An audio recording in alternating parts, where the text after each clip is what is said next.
Let's now tell you that a CNG-powered vehicle explosion at a filling station in Aduwawa, Benin, left 3 people severely injured. According to multiple videos posted online, the blast, which occurred on Wednesday, was linked to an improperly fabricated cylinder by a welder. Among the injured are a motorist with eye injuries, a woman with severe stomach injuries, and another person who had a foot amputated.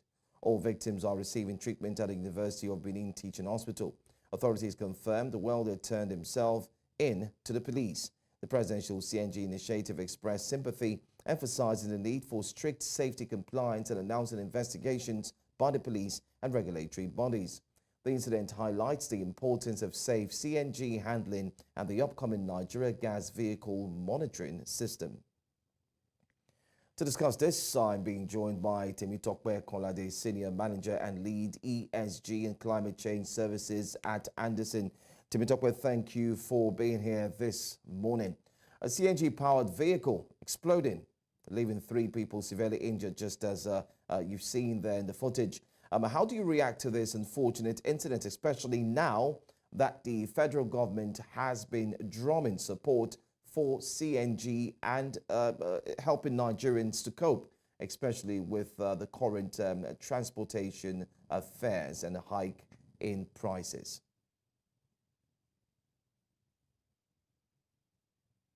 Thanks for having me. And it's an unfortunate incident indeed. How do I react to it? I think with everything in life, there is always a risk attached to it, whatever it is, especially when it's coming at the very early stages.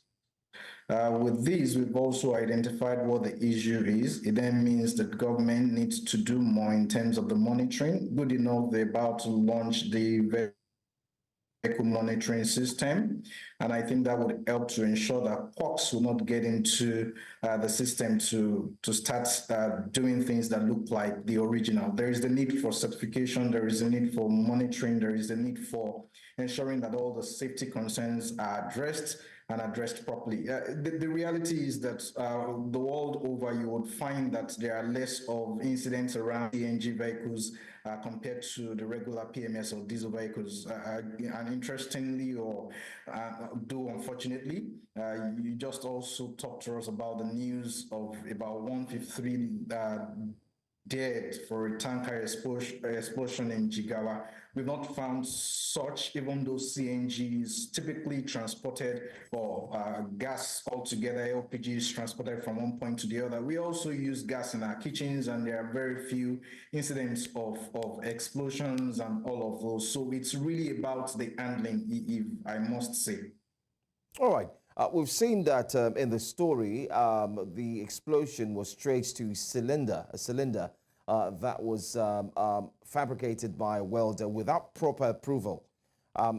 What do you think the federal government will have to grapple with, especially now that the introduction to CNG is not widely known to many Nigerians? What do you think the challenges would definitely be? Yeah, the challenges would be that of adoption.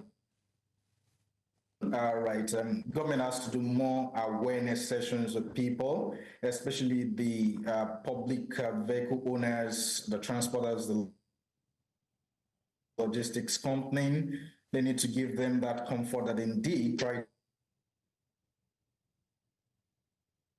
to do things on their own. I think with proper awareness sessions, with proper responsibilities being taken by government itself in terms of how to ensure quality standards, quality control, and monitoring, I think that we'll be able to deal with the issues and would get people to see that the advantages indeed outweigh the demerits that people may be looking at altogether. Yes, there could be issues here and there, but it comes with every other thing. There are preventive measures to take, and awareness is very key. Training people who would be first responders to issues like that which happened in Benin yesterday is also very important.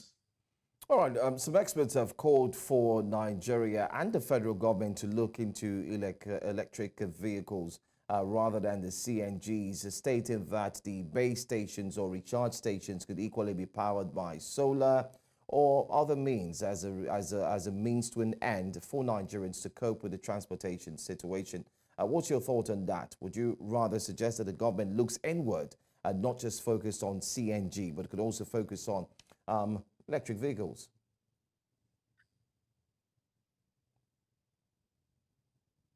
Yes, indeed. And then the authority at the PCNGI will let you know that one of their mandates, it's not just about the CNG, but also the electric vehicles.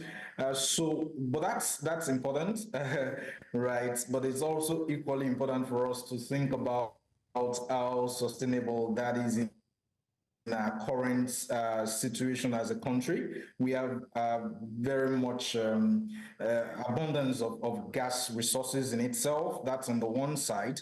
On the other side, we're struggling with powering our systems with the required electricity across board. And that's a very big issue that we are dealing with in Nigeria at the moment. Again, because of how poverty-ridden very many parts of this country is at the moment, it becomes more capital intensive to go the EV way at the moment. But again, it's an option, but it appears to be an high-end option at the moment. So it's basically trying to strike a balance that I believe would matter here. All right.